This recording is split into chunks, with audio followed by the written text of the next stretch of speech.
Hello and welcome to my channel. Today we're looking into the disappearance of Janice Marie Hannigan. She was 16 years old in December 1971 when she went missing. She was 5 foot tall, 105 pounds. She had black hair, brown eyes, and a mole on her chin. On December 21st, it states she was admitted to the hospital for treatment of wounds to her head and chest. The injuries were severe enough to have her in the hospital until December 24th, when she was released in stable condition. So that was Christmas Eve. So they held her for 3 days and they let her go right before Christmas. And then she was never seen or heard from again. The cause of Janice's injuries, as well as the location or hospital she was treated in, it doesn't seem to be mentioned anywhere. She never made it home from the hospital. Allegedly, this was the last time anyone ever saw Janice alive. Reports state that she was last seen in Wapato, Washington. Did someone wait to finish what they had started, or did she get into a vehicle with a stranger to get a ride home? Or was the person who had done this still so angry with her and more angry with her? It seems like somebody may have been abusing her. I don't know if they were drinking, but we don't know exactly what happened. I'm just guesstimating. A month before she went missing, she was nominated to be Queen of the Veterans Day Parade in November 1971, and the local newspaper ran an article about her and the other girls who had been nominated to become queen. You needed to sell the most tickets, and the Queen of the Veterans Day ceremony would wear a new beadwork crown with an insignia on it. She was a sophomore at White Swan High School. She was the oldest of 7 children. She was born March 23, 1955, in Toppenish, Washington, to Martin James Hannigan Sr. and Linda Sally George Hannigan. Her mother, Linda, would throw dances to help keep the teenagers off the street. People really liked her family, and they were all well known. Her parents recently had separated, though, and Janice was living with her father in Harrow, Washington. Her mother and her younger siblings had moved to Buena, Washington, while she stayed behind to take care of her father.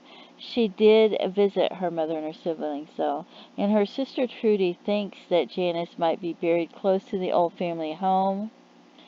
Trudy, she still tries to talk to the police into getting cadaver dogs out on the property to look around, and so far no one has been willing to do this according to the information I've read, and that is just a shame because you've lost a loved one and you can't even get somebody out there with cadaver dogs to check and see on the property if possibly they're there.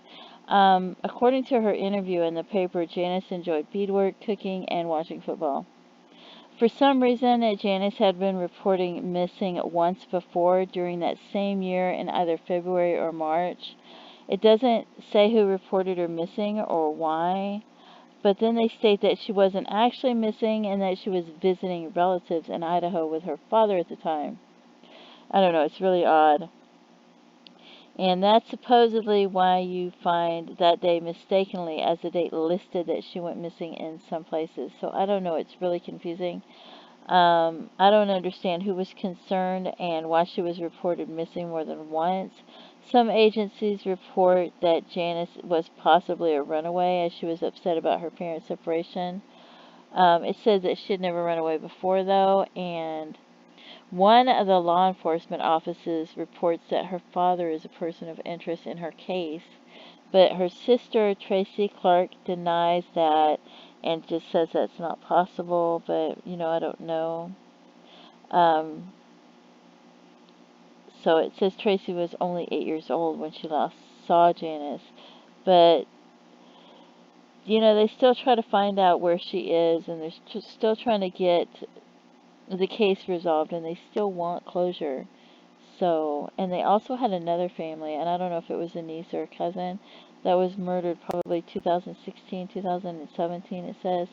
But Janice, she was absolutely stunning and very beautiful, so. And here's the Charlie Project, and it talks about, you can find information there if you want to go look for it. and there's some of the reading which pretty much says the same thing. It pretty much says the same thing everywhere that you go to read about it. If you have any information that I left out, please feel free to leave a comment below and let me know. And if you have any information that you're not sure if the sheriff's office has, even if you feel like it's hearsay or you feel like it might not be relevant, you should contact the authorities and let them know and let them decide if it's relevant. And when it's hearsay, it's like important in court that you don't use hearsay, but when they're trying to solve a case, it's important that they have all the information that they can. And please don't forget to pray for her loved ones and her family. And thank you so much for tuning in. Have a great day. Bye-bye.